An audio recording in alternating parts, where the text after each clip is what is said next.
यो ठाउँ चाहिँ बहराइनदेखि पूर्वपट्टि रहेको समुद्री सतहलाई कुरेर बनाइएको एउटा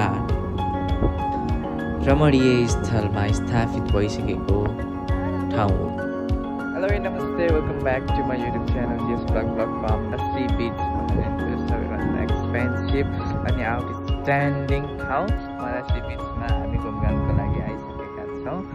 र आज घुमघाम चाहिँ छोटो छरितो मिठो हुने तरिकाले चाहिँ हामी घुमघामलाई चाहिँ अगाडि बढाइसकेका छौँ। यस्तै छ, अलि लामो समयपछि नै ब्लग आयो अनि म चाहिँ हल्का थोरै अब बिरामी जस्तो भनौँ न, बिरामी चाहिँ होइन तर बिरामी जस्तो भएको कारणले गर्दाखेरि अनि कहिले को पार्टनर बिरामी, कहिले म बिरामी, यस्तै बिरामीले गर्दाखेरि चाहिँ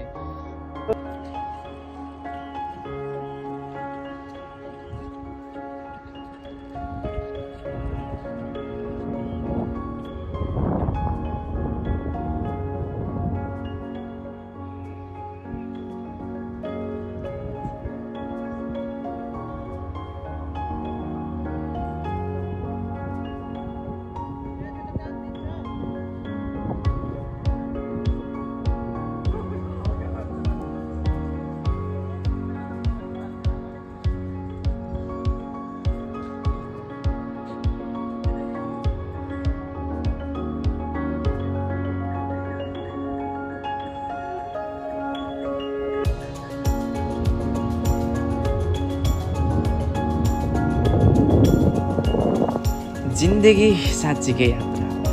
आज भोलि सधैँ आफू नै। त्यसैले यो निश्चित समयमा अनिश्चित यात्राहरूलाई मध्यनजर गर्दै अगाडि बढ्नु, रम्नु, रमाउनु नै हामी र हाम्रो मनको सन्तुष्टि नै हाम्रो सबैभन्दा सुन्दर यात्राको परिभाषा हुन्छ।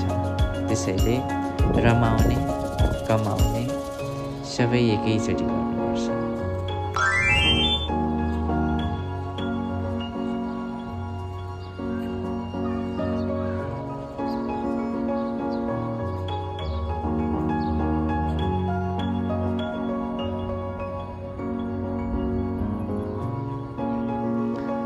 हस् त, यतिन्जेल हाम्रो भिडियोलाई हेरेर साथ दिनुभएकोमा हजुरहरूलाई धेरै धेरै धन्यवाद। र मेरो YouTube channel GS blog from the middle इस्टलाई लाइक, कमेन्ट, सेयर र मेरो युट्युब च्यानललाई सब्सक्राइब गर्न चाहिँ नभुल्नुहोला। हामी भेट्नेछौँ नयाँ भिडियोमा।